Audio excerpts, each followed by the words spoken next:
Ladies and gentlemen, good day, and welcome to the Deepak Fertilizers and Petrochemicals Limited Q4 FY23 earnings conference call, hosted by PhillipCapital India Private Limited. As a reminder, all participant lines will be in the listen-only mode, and there will be an opportunity for you to ask questions after the presentation concludes. Should you need assistance during the conference call, please signal an operator by pressing star then 0 on your touchtone phone. Please note that this conference is being recorded. I now hand the conference over to Mr. Harnish Desai from PhillipCapital India Private Limited. Thank you, and over to you, sir. Thank you, Lizanne. Good afternoon and welcome to the fourth quarter and full year FY23 earnings call of Deepak Fertilizers and Petrochemicals Limited, hosted by PhillipCapital. From the management, we have Mr. S.C. Mehta, Chairman and Managing Director, Mr. Amitabh Bhargava, President and Chief Financial Officer, Mr. Tarun Sinha, President, Technical Ammonium Nitrate, Mr. Suparas Jain, Vice President, Corporate Finance, and Mr. Deepak Balwani, Head Investor Relations. I would like to thank the management for giving us the opportunity to host this call. We will begin the call with opening remarks from Mr. S.C. Mehta, followed by Mr. Amitabh Bhargava for details on financial performance, post which we will have a Q&A session. Thank you, and over to you, sir. Yeah. Thank you, Harnish. So, a very good afternoon to all of you, and welcome to the Q4 FY23 earnings conference call. I hope you have had a chance to look at the financial statement, press release, and earnings presentation that were uploaded on the exchanges and our website. But let me take you through some of my thoughts and insights as I look at the larger picture. At the outset, let me share the joy of the performance of FY23 as a whole for the 12-month period, that where our revenue jumped by 47% and it crossed the landmark of 11,000 crores, 11,300 to be precise. Even more, I would say, joyful was that profits jumped by 77% and again crossed the landmark of over 1,000 crores, to be precise, 1,221 crores. And, looking at this performance, last week in our board meeting, the board was also enthused to recommend a 100% dividend for the coming year for the shareholders to consider. And all of these are indeed, landmarks. And this is something that, is a joy to see. Of course, almost over 85% of these results are emerging out of the chemical business. And that is something that, in one sense, brings this misnomer also to light that we are Deepak Fertilizer, but 85% is from the chemical business. Now, I was looking at in terms of what could be the undercurrent takeaway from the 12-month results. And one aspect that I thought I should share with you what I was seeing was that despite the fact that we saw an unprecedented hike in raw material prices in the last year, almost 60 to 80%. And as a result, we also saw an unprecedented hike in finished product pricing because we had to pass on. But the newsworthy aspect or something that, was something that we saw as a very positive aspect was that there was no demand destruction despite these unprecedented finished good pricing. And what it gave us very clearly as a message was that it validated the excellent alignment all of our three businesses have with the India growth story. The fertilizer business, the industrial chemicals or pharma chemical business, and the mining chemicals business. All of the three indeed have a very good alignment with the India growth story, and which is why we did not see any demand destruction. Now, having said that, we were seeing also Q4 And whereas the Q4, while the revenue jumped up by 38-39%, in terms of profits, there has been a dip of around 9%. And as we analyze that, we saw that, mainly it is emerging from the TAN business, the mining chemical business or technical ammonium nitrate business. And there we saw two or three things that has emerged in this quarter. Number one is what we have been seeing in general also and specific to this quarter, that now the raw material prices are gradually coming down to the normal levels which were there during the pre-COVID period. And so also there is a similar correction in the finished good prices, and they are going almost in tandem.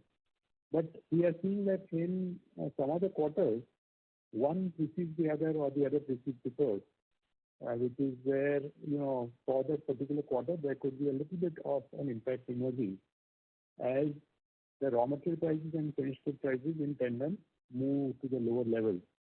So there, as I see it, while it has impacted the quarter, it is something that should even out in the balanced part of the year. But in case of TAN, there are three other things that uniquely happen.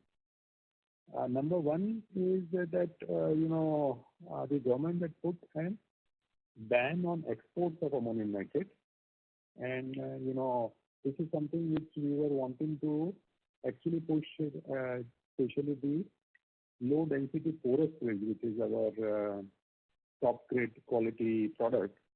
But because of the worries that the government had in terms of availability of TAN for the larger targets that they had for coal mining, that they were worried that, it will not be available. It's a misplaced worry. But as we speak, there is a ban on exports. And of course, we have talked to the various levels in the government, and now they see the illogic in that aspect. And we are hoping that some corrective action will come in soon. The second aspect is that there were floodgates open up of imports because the anti-dumping duty went through a sunset clause, 5 years getting over. And while the government, and the other measures that are there to reevaluate that, the logic of it, this window was clearly there that, imports were freely allowed. And the most important aspect that we saw was that because of the various sanctions on Russia from other countries, India has become a nice dumping ground. And that aspect of it also impacted. Now, a lot of these things are gradually shifting, moving into a better state. But from a strategic perspective, if I might share that some of the volatility is something that we are seeing as a part of our life. And in order to combat the volatility, we are looking at three-pronged approach. So number one is that we are continuing our aggressive drive in all the three businesses to move from the commodity orientation to the specialty orientation. When I'm saying specialty, it is more in terms of holistic solutions for the end consumer. And, in the fertilizer business, instead of the commodity NPKs, more and more now we are looking at crop-specific nutrient baskets.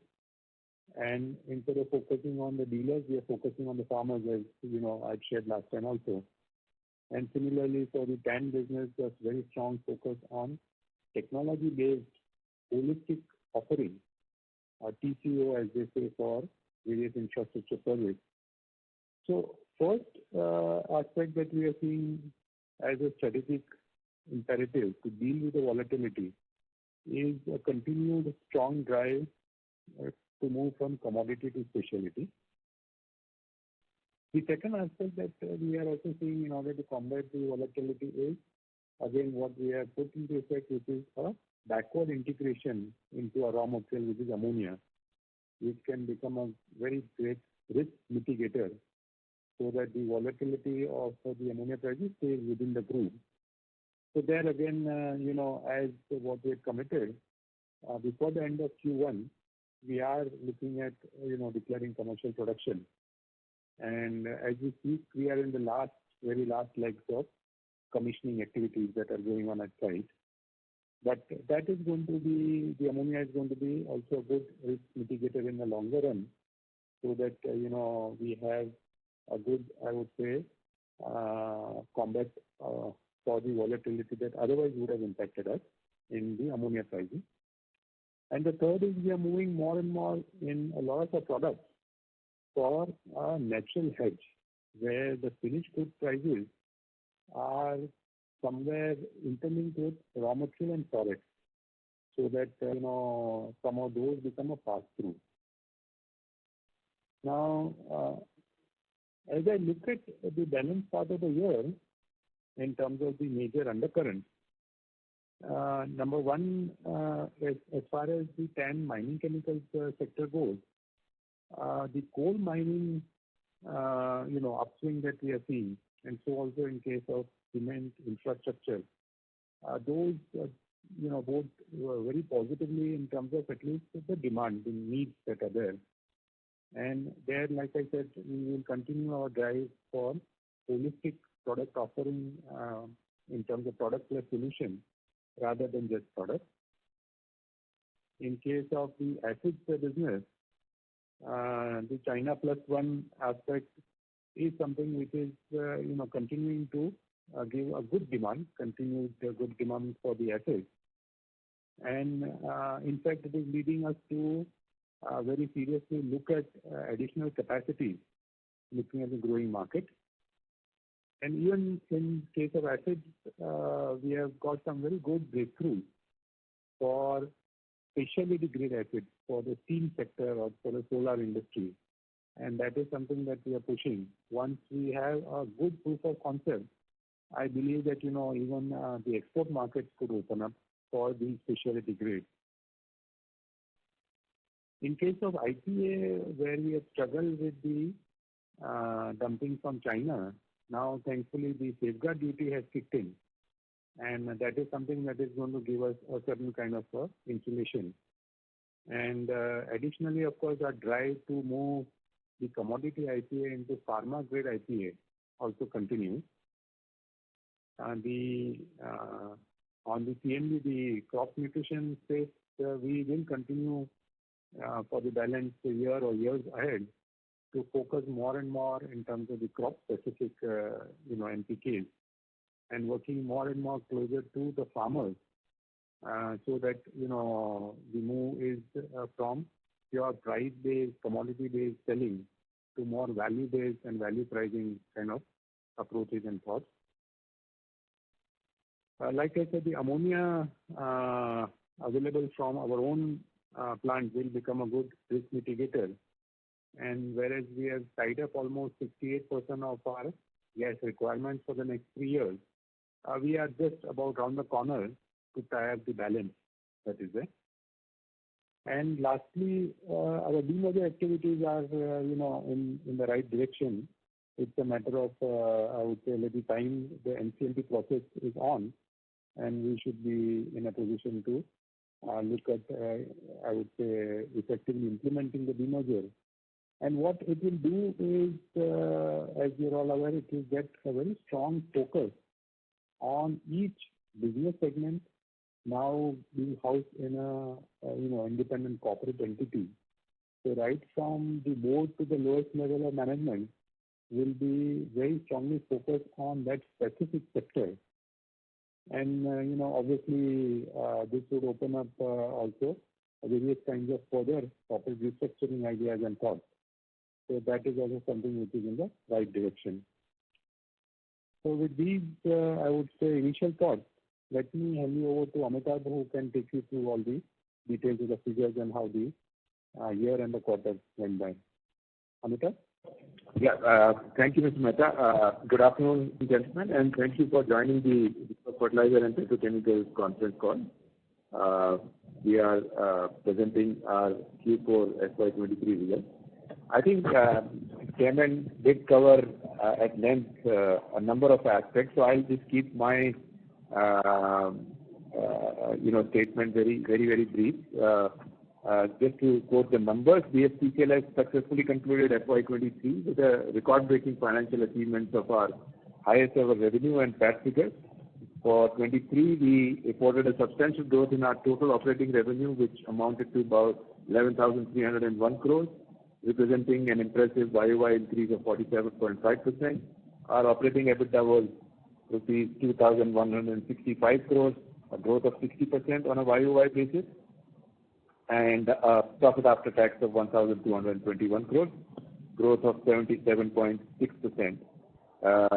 These remarkable growth figures are the results of our various strategic initiatives undertaken during the year, as Chairman also explained in his statement.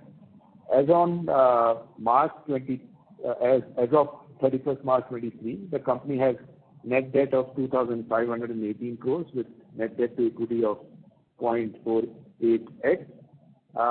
We have already tied up entire debt of 1,541 crores with door-to-door tenor of 14 years for our Gopalpur project, and we don't have any large loan repayments due in the next 3 years. So I'll just keep my statement brief, and I open the floor for question and answers. Thank you. Ladies and gentlemen, we will now begin the question and answer session. Anyone wishing to ask a question may please press star and 1 on your touchtone telephone. If you wish to remove yourself from the question queue, you may press star and 2. Participants are requested to use handsets while asking a question. Ladies and gentlemen, we will wait for a moment while the question queue assembles.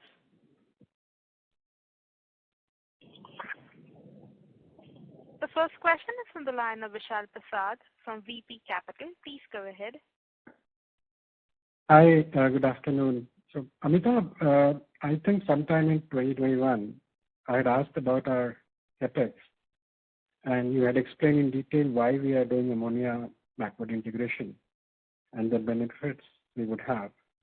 But a lot has happened during last 21 months. So what we know today in terms of gas and ammonia price behavior, if today we have to take a decision on the capex, would you come to the same conclusion and you will choose to do the capex, or will you be a lot more circumspect? Okay. Look, any of the long-term decisions where you are building an asset for 25, 30 years or even longer, you don't take those decisions based on what happened in last quarter or this quarter or the next quarter. You need to look at last 10 years, 15 years average numbers.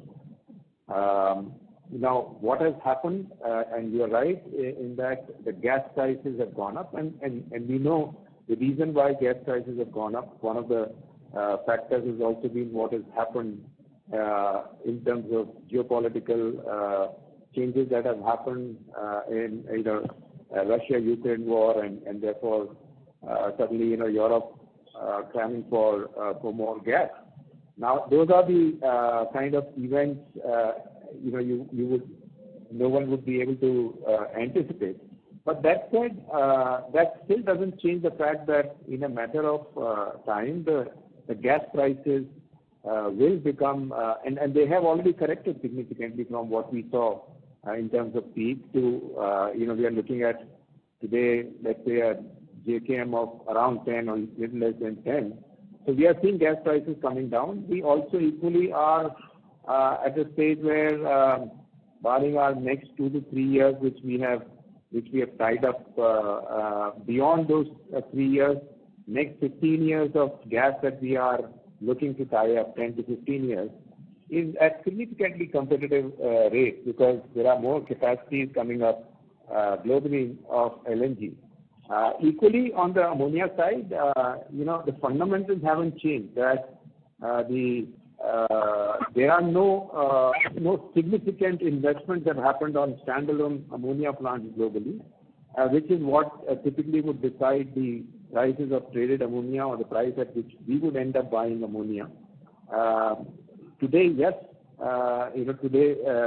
given ammonia, what is happening to nitrogenous fertilizer and their demand, ammonia seems to be in excess. It's overbought, and we would have to wait for this commodity cycle or this let's say low cycle of ammonia to kind of get through that, and then because we are not building this asset for 1 year, 2 year, or a few quarters. It's a 20-year, 30-year, or even longer asset.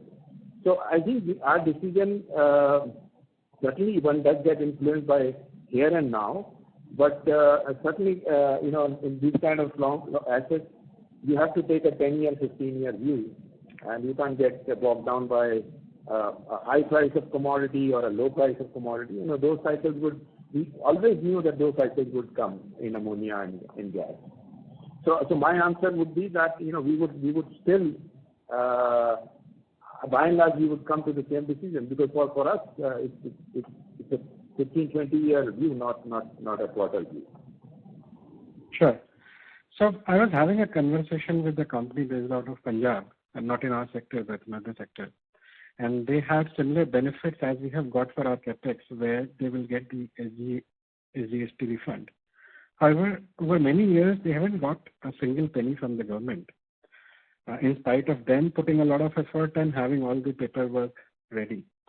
So I know we are not putting it up in Punjab, but in your experience, how confident are we that we will be able to get what has been promised without much hassle?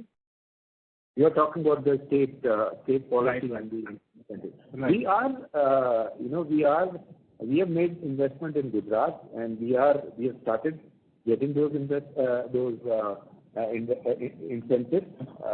In fact, we have collected significant part of our incentives that we have claimed, and we don't see that any different. I mean, in fact, Maharashtra and Gujarat, given the industrialization, given the kind of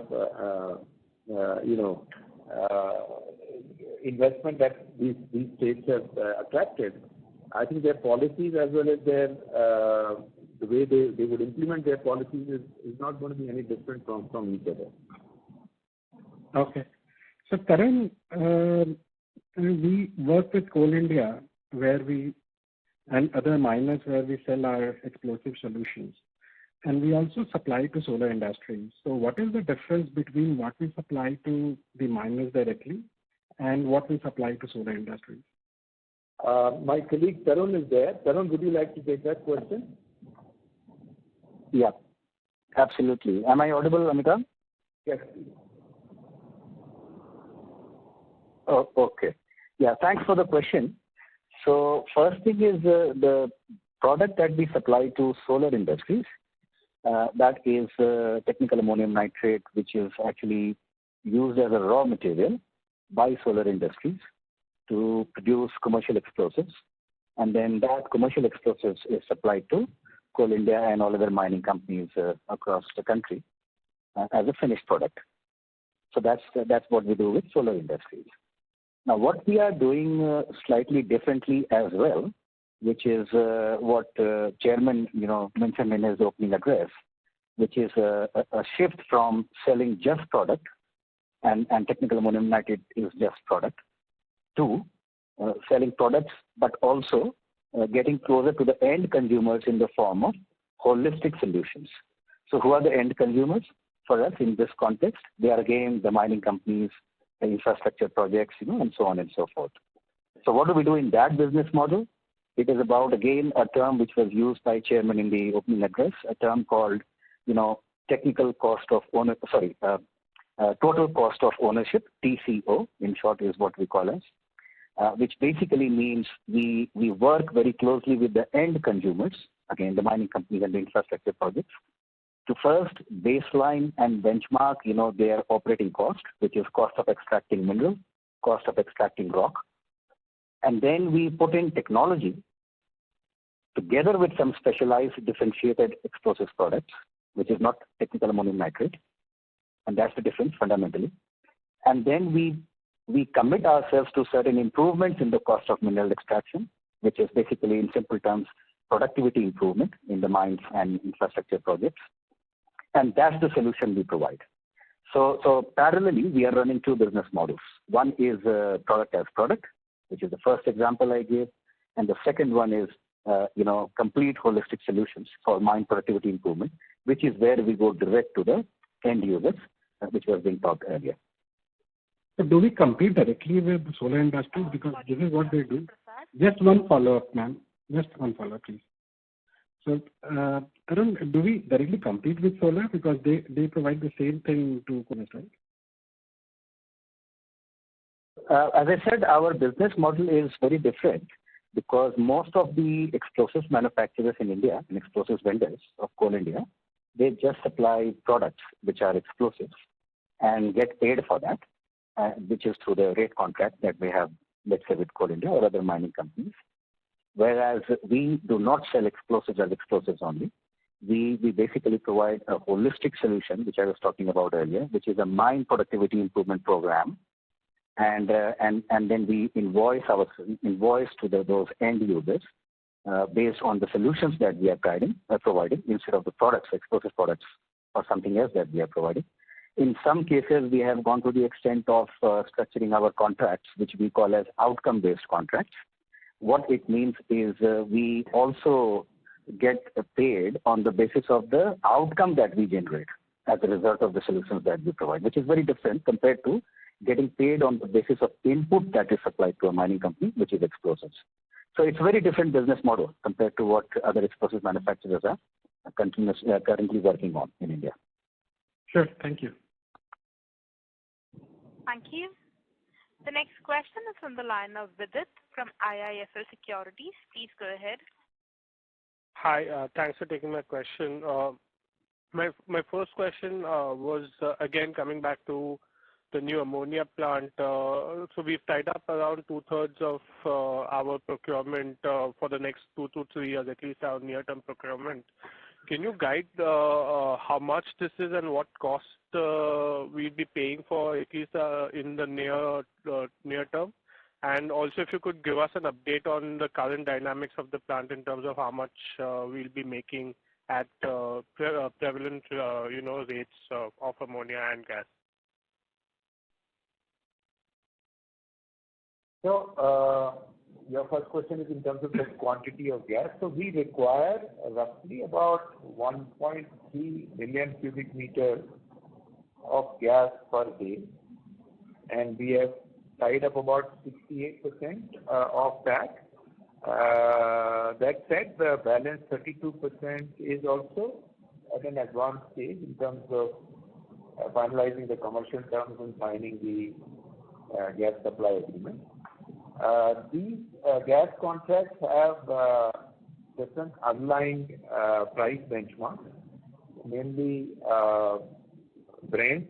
Some part of the gas is linked with Brent prices. There are part of the contract is also linked with JKM prices, but at the same time, because it is coming from KG basin, it is also governed by the price cap that government comes up and revises every 6 months. So it is JKM linked, but capped at the PPAC price ceiling that government determines. The contract that we are looking to tie up from a diversification point of view could also be linked with Henry Hub prices. So we are trying to create a portfolio where it is linked with different benchmarks and to that extent diversification, so that we are not dependent on or expose ourselves to volatility of only one, say, underlying commodity, namely oil or spot prices of LNG or Henry Hub for that matter. Now, at the current prices of ammonia, I think we've discussed this at length in terms of typically what is our economics. We require roughly about 33 odd million BTU of energy in form of gas for per ton production of ammonia. And therefore, depending on what happens to these underlying price benchmarks and to our prices of gas, we would typically, you can take that if it is, let's say, my guess would be that while I've not looked at the Brent and all of these benchmarks as on date, but my guess is that our portfolio would be somewhere around $14 odd. And as JKM prices go down, we get the impact of that. And so at about $14, you can calculate based on 33. It's roughly about $450 to $460 odd of gas cost. And then we have about $25, $30 odd of other costs involved. So that's the cost of production. And if you look at prices of ammonia today, we are seeing the contract prices of FOB Middle East around $300 odd or plus minus whatever movement happens on a weekly basis. And if we add say about $80 to $90 odd on transportation, customs, and other charges that we pay to bring the ammonia to our doorstep, and then we add about let's say 9% of that as the duty, or the benefit, GST benefit that we are getting, and roughly about $10 to $15 odd of production of steam that we would replace in our existing operation. That would give you a sense on where the economics of our per ton of ammonia lies. Okay, understood. Thanks for that detailed explanation. The second question I had was on the TAN expansion plan. We were going to debottleneck around 75,000 odd tons of capacities over the next year. What is the status of that? And on the other mega project at Gopalpur, I see that's been pushed to FY26 now. So what's happening out there? So we are debottlenecking our ammonia. We've already done debottlenecking of 45,000 tons in Taloja, and the second step of another 45,000 would be done by September, October of this year. So that increases our current capacity. Gopalpur is somewhere in H2 of FY26. We would complete, and that's about 376,000 tons. So as of now, you see, last year we've done about 5,500,000 tons. So that means that this year we still have, and that is on the basis of 4,86,000 of nameplate capacity. So we do have, therefore, enough headroom in terms of enhancement of our production this year, and until Gopalpur comes, we do have that additional capacity. And Gopalpur would then get added by second half of FY23. Fine. So does that mean that the nitric acid that we sell externally, that those volumes come off as we expand volumes of ammonia? So we are also taken up a program in terms of debottlenecking our nitric acid capacity, also making them more reliable, because lately in last 2 or 3 years, I would say, particularly post-COVID and during COVID, there were challenges in terms of regular maintenance of these nitric acid plants, and we did see a drop in capacity utilization, which you would notice that even this year we have improved it compared to last year, but we are still not even touched what the capacity utilization that we saw pre-COVID. Plus, like I said, we are also doing some debottlenecking and improving the reliability. So we are confident that as far as enhanced capacity of TAN is concerned, we should be able to extract it out of our existing nitric acid assets. Okay, thank you. I'll get back in queue for more questions. Thank you. Ladies and gentlemen, in order to ensure that the management is able to address questions from all participants in this conference, we request you to limit your questions to 2 per participant only. The next question is on the line of Chirag Shah from White Pine. Please go ahead. Mr. Chirag Shah, your line is in the talk mode. Please go ahead. Yeah, thanks for the opportunity. So my first question is again coming to ammonia. Are these take or pay arrangements the 3-year contract that we have done, or you have an option of not picking up the offtake or something like that? So what is the committed in this committed offtake that you have to take? So one is we have tied up 68%, and I was mentioning that the balance we are in the advanced stage of tying that up. Will not yet. So 60% you have to. It's a take or pay kind of a thing, right? So it's even if the spreads turn negative. Yeah. So in terms of these the contracts that we have signed, there is somewhere between 80 to 90% kind of take or pay obligation.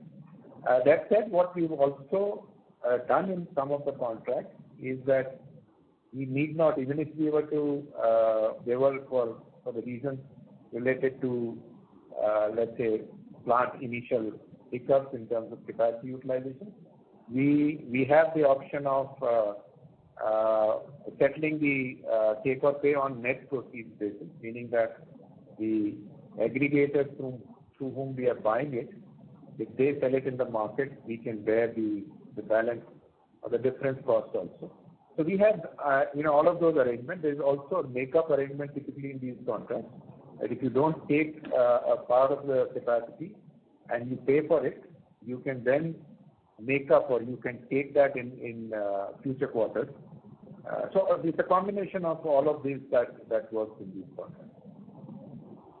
Sir, just to follow up on this, so in your experience of past so many years, such kind of spreads, when I say lower spread, generally how long they last? It's a 1-2 quarter phenomena, or it can last longer also. So what your general experience has been, if you can indicate?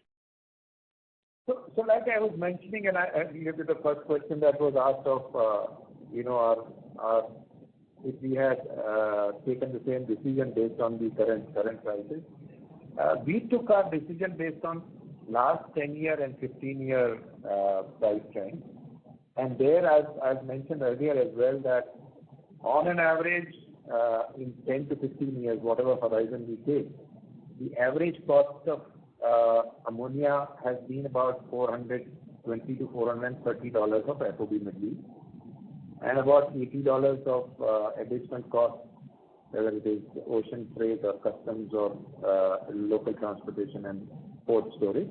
So we've seen this ammonia cycle, but an average of $500 of landed cost for us. And to that $500 of landed cost, if you add the duty benefits, GST benefits, and the steel production that we do, our estimate was that we would have an average realization of $560, $570. As against that, on an average, even if one were to take, we had looked at about $8.50 of gas. Today, JKM is around $10 and maybe landed up $11.50 for us. But if you look at the gas cycle also, and the kind of price that we are seeing beyond 3 years for next 10 years in terms of the contractual, some of the discussions that we are having, the average price of gas, even if you were to take it at $9 to $10, let's say $10, we're still talking about $330 of gas and about $25-30 of other costs.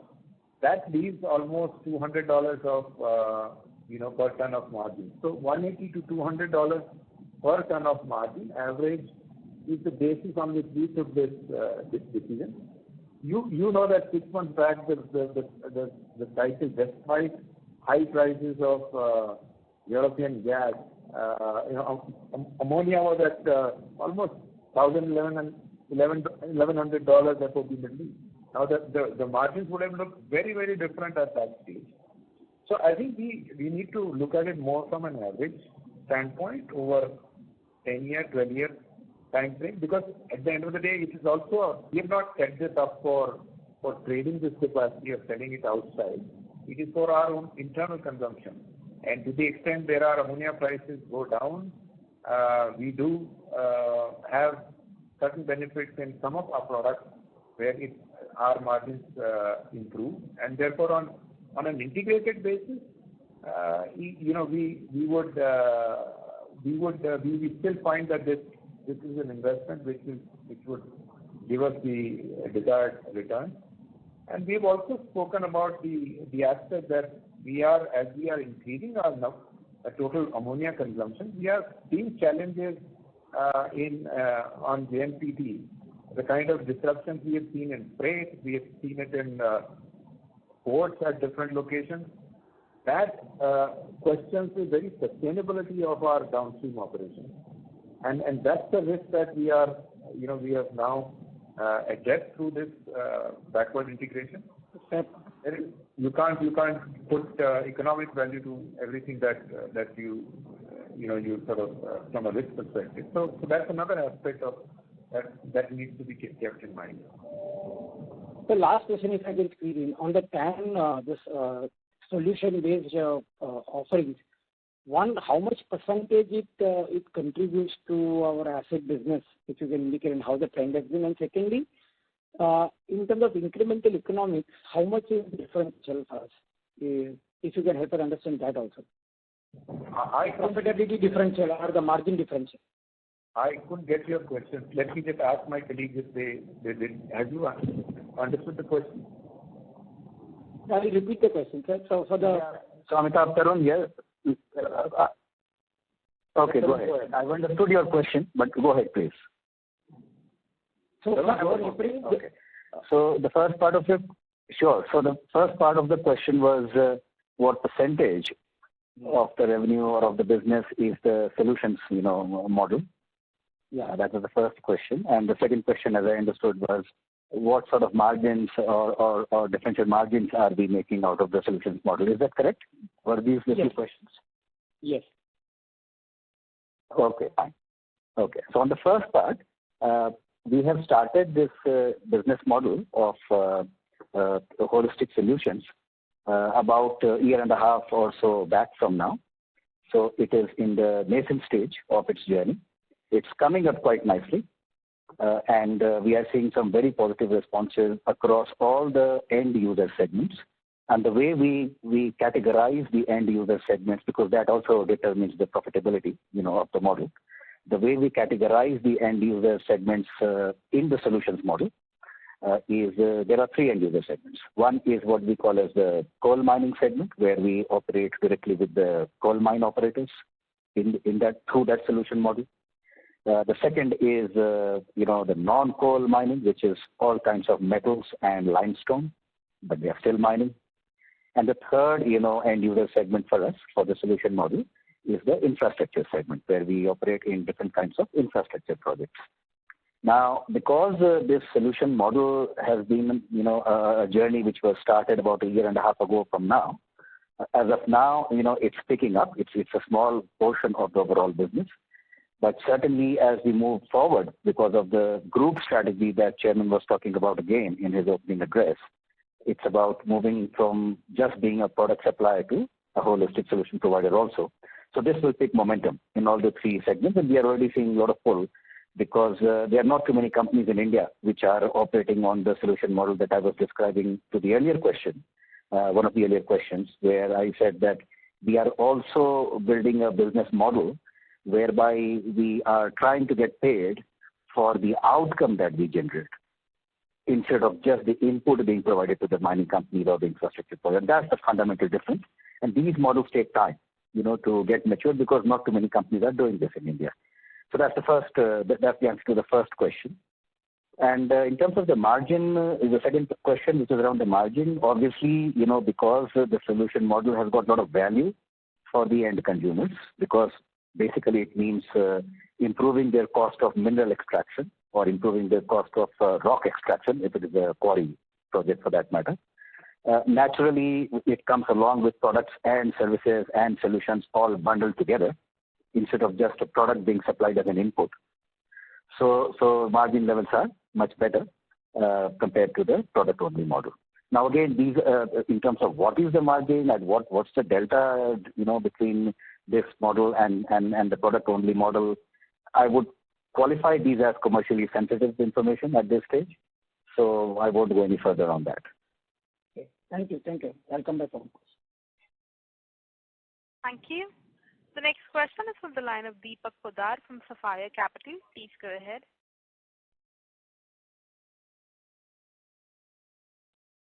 Deepak, your line is in the talk mode. Please go ahead. Hello, am I audible now? Yes, sir. Please proceed.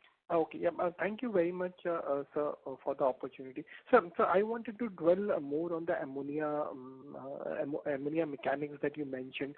So what I understood is that your if I have to buy ammonia from outside, our landed cost would be close to about $700 per ton, whereas from our plant we would be able to manufacture at $500 per ton. So $200 is the spread that we'll get from this ammonia plant. Is that right? No, I quoted last 10 or 15 years numbers, average numbers, and those numbers were more like $560 and $360, the gap of 200. No, as per current, I was just trying to understand. Current prices would be lower for ammonia because the 560 is based on 420 odd dollars of FOB Middle East, while the current FOB Middle East would be more like 280 to 300 odd dollars. And gas prices are today on a higher side compared to the gas price that I mentioned from a last 10 or 15 years perspective. So today, the margins are obviously, more like I think we are at breaking even rather than having that 200 odd dollars of margin. And that is where the point I was making is that one needs to look at it across the commodity cycle and not at a point in time in that commodity cycle. Okay. Yeah. I got that point. So currently the spread is barely anything, right? I mean, that's what you're saying. Yeah. Okay. And so from this plant, what would be the incremental depreciation and interest cost that will come in, and we are going to capitalize it from first quarter onwards, right?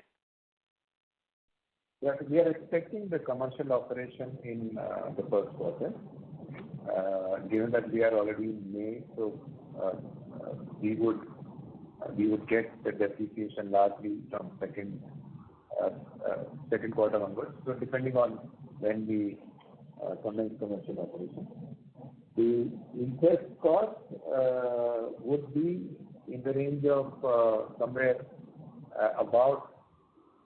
Of course, the current loans are at a higher interest rate because of the construction rate, and we look to refinance that. But on an average, somewhere in that around about 200 odd crores would be the interest cost, and depreciation would be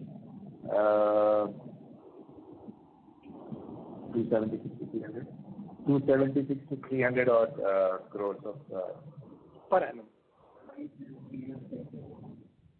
Hello? Mr. Poddar, are you done with your question? Yeah, this is per annum figure, right? Yeah, per annum figure. Okay, yeah, that's it from my side, sir. All the very best. Thank you. Thank you. The next question is on the line of Vignesh Iyer from Sequent Investment. Please go ahead. Thank you for the opportunity, sir. I just wanted to understand what was this spread of natural gas to ammonia in Q4, just to get an idea, Sir.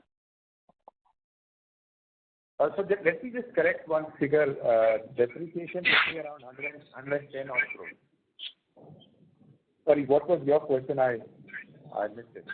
It's okay, sir. Yeah, so I just wanted to get an idea. So, from what I understand, now we are breaking even at today's levels. Just to get an understanding, what was the spread, if you could quantify in Q4? In future, you think? No, Q4 FY23. Q4, if the prices, we take prices of Q4, then what would have been the Spread, yeah. on ammonia? Yeah, ammonia natural gas spread. What was it? Okay. Let me just check that. I'll answer your question. We can, in the meantime. Yeah. So, how is it panning out, the new ammonia, facility? If you could just give an idea from when it will start. Are the timeline earlier? Are we on time to, with that timeline? And by when? So, we have basically this facility is to backward integrate, but our TAN facility will take some time to coming up, right? So, in meanwhile, what is the idea? We're selling it. What is the, just give us an idea, right? How it will pan out in FY24. So we are, like I said, we are looking to commence operations in Q1 itself. And therefore, roughly 9 months of operation is likely to be completed in this financial year.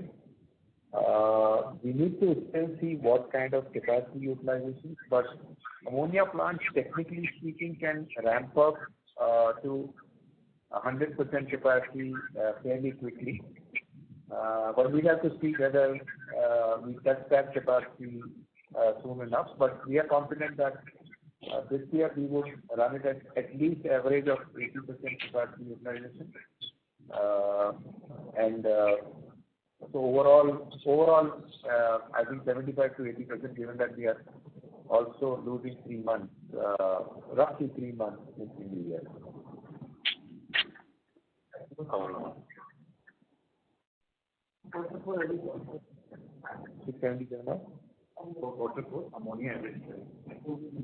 So quarter 4 FOB Middle East prices were on an average of $670. Sir, I just wanted to understand what the spread was. Was it at $200 in quarter 4? Quarter 4 gas prices would have been, given that these again were linked with Brent, Henry Hub, and JKM. The JKM component would have been on a higher side. So on an average, very difficult, but I think somewhere the average, the margins would have been somewhere in that at least about $150 odd. Okay. So there's one last question. I just want to understand, are we going to switch to a different tax rate? A lower tax rate at 20% probably, like many of the manufacturing entities have done. Or are we going to continue with the 33%, including the deferred tax component? Tax rate. Yeah. We have already moved to 25%. Okay. As far as SPL is concerned, it has right now two businesses, which is technical ammonium nitrate and fertilizer business, and we have taken certain benefits, exemptions under earlier benefits that were available. So till the time SPL remains an integrated entity, it will be roughly about 34%. But once the demerger takes place, then we would have the choice of opting for lower tax rates in Deepak Mining Solutions, which is the TAN business, while SPL, where the fertilizer business would be there, would continue to be at 34%, because that is where we've taken certain exemptions earlier. And ammonia would be at around 25%.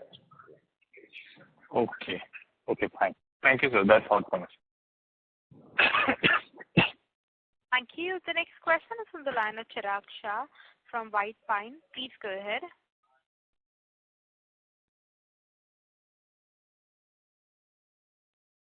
Mr. Chirag Shah, your line is in the talk mode. Please go ahead. Yeah. Hello. Thanks for the Sir, on the fertilizer business, if you can just throw some light. I've seen very strong numbers. So how much is kind of sustainable? That's the first part. So Is there specific, whatever specific to note about it? It could be a lumpy or a temporary event and some reversal could happen. Yeah, so fertilizers is last our capacity utilization in fertilizer, in the bulk fertilizer, which is where our ammonium nitrophosphate, ANP, and the NPK, both CropTech and SmartTech capacities are. They were, while ANP was roughly about, the capacity utilization there was more like 70 odd percent, 65-70%. But the capacity utilization at NP, CropTech, and SmartTech were on the lower side, partly because of because our CropTech products are at premium in terms of pricing. Given the raw material prices were at a higher level last year, we saw some challenges in terms of the demand side or affordability of farmers. But even in that kind of an environment, our CropTech, we cropped total 1.01 lakh tons of CropTech we sold. In the previous year, in fact, it was about 40,000 tons. So we've seen almost 2.5 times jump in our CropTech product. So one is fundamentally a capacity utilization, and we do have a headroom available in increasing our capacity utilization in both NP and NPK. And given the raw material prices are going down, and therefore, in general, NSPs of these products, particularly the premium products, would also commensurately come down. We are quite hopeful that this year our CropTech volumes would grow further and by a good margin. So that's one commentary as far as the volume is concerned. On the overall margin front, given that last year we had made some changes to our portfolio, because some of the portfolio that we produced were seeing certain lower margins, so we did not produce some of those grades. But this year, given where the raw material prices are and NBS, the recent NBS that has been announced by the government, we see all grades making fairly good margins. So even the volumes in non-CropTech NPK, which is in the SmartTech category, this year we should see better volumes. Overall, as far as your question of one-time kind of an impact, given that NBS has been announced very recently, and it has both January to March and April to June, NBS has been changed. We may see certain provision in terms of the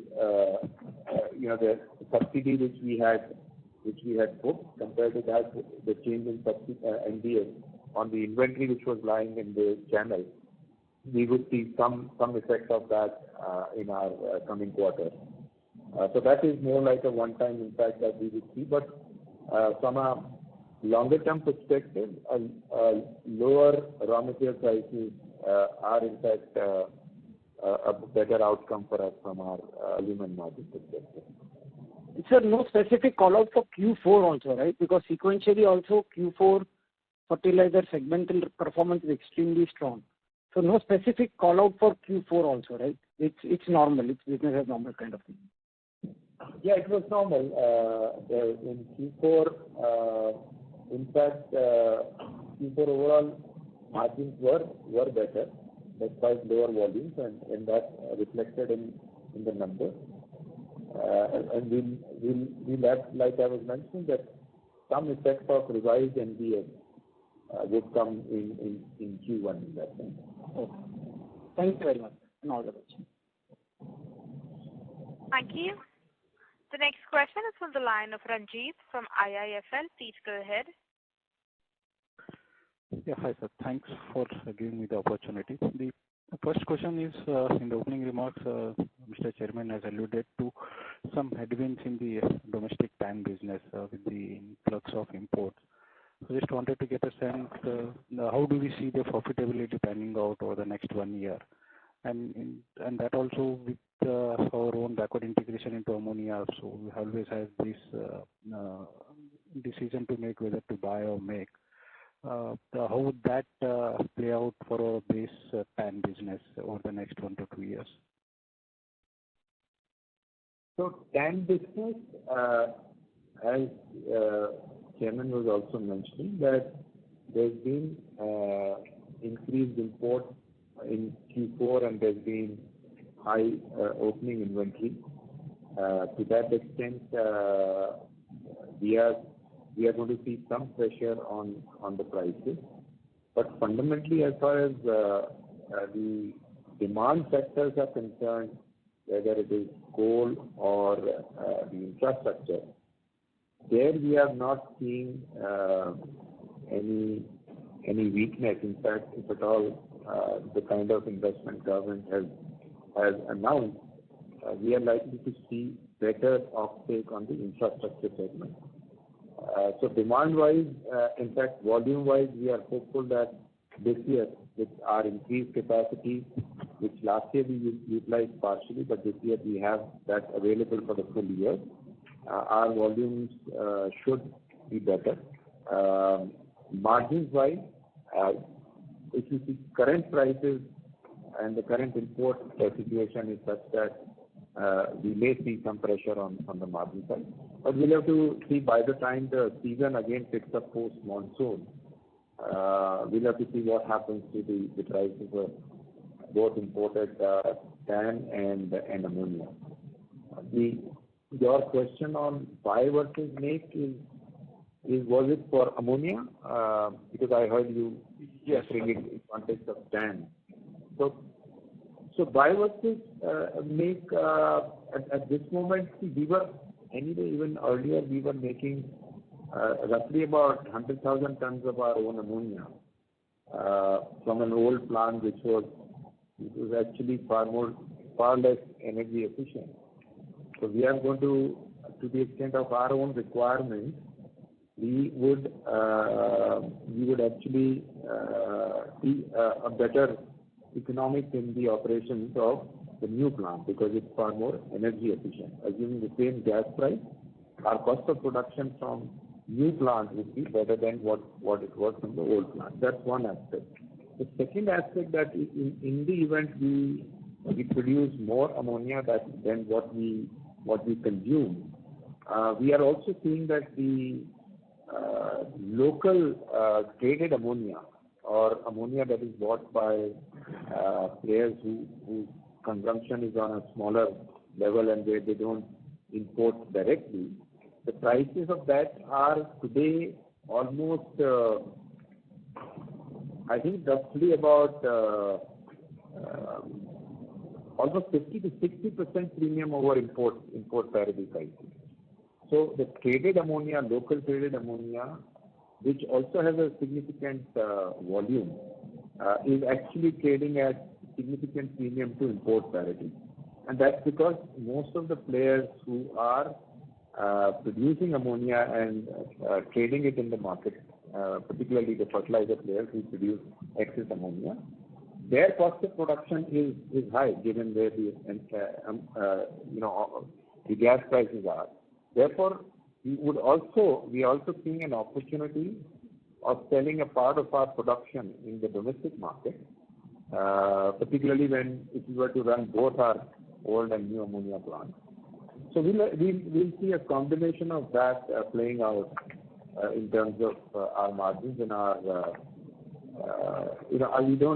once we start producing from our new plant in very odd situations that we would be importing, but mostly we would be producing on our own, and any excess ammonia we would also have an opportunity of trading in the domestic market.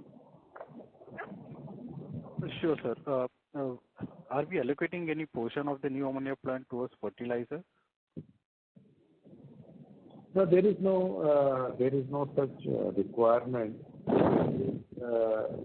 ammonia would be consumed by all our three segments: TAN, fertilizer, and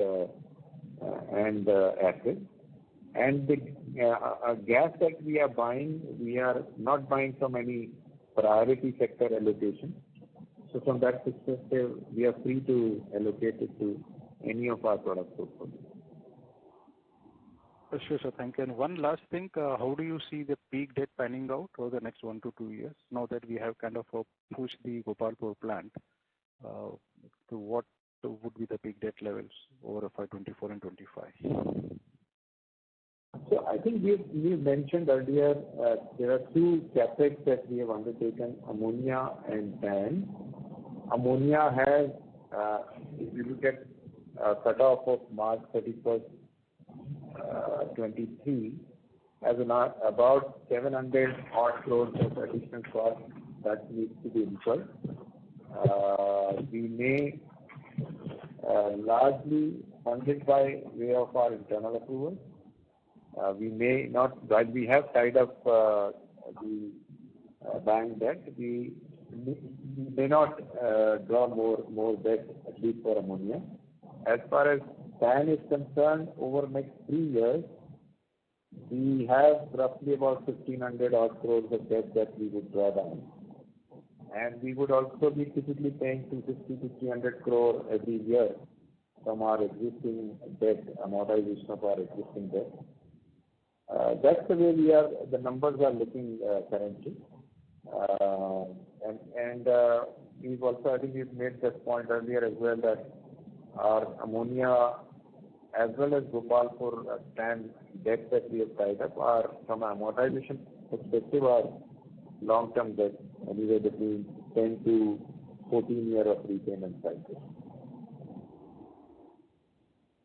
Sure, sir. Thank you very much. Thank you. Ladies and gentlemen, that was the last question. I now hand the conference over to Mr. Amitabh Bhargava for his closing comments.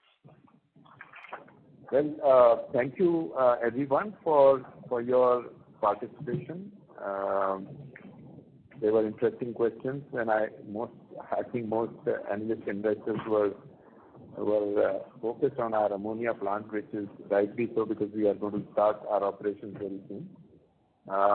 For any further queries or clarifications, please do get in touch with our investor relationship team. And thank you once again for participation. Thank you. Thank you, members of the management team.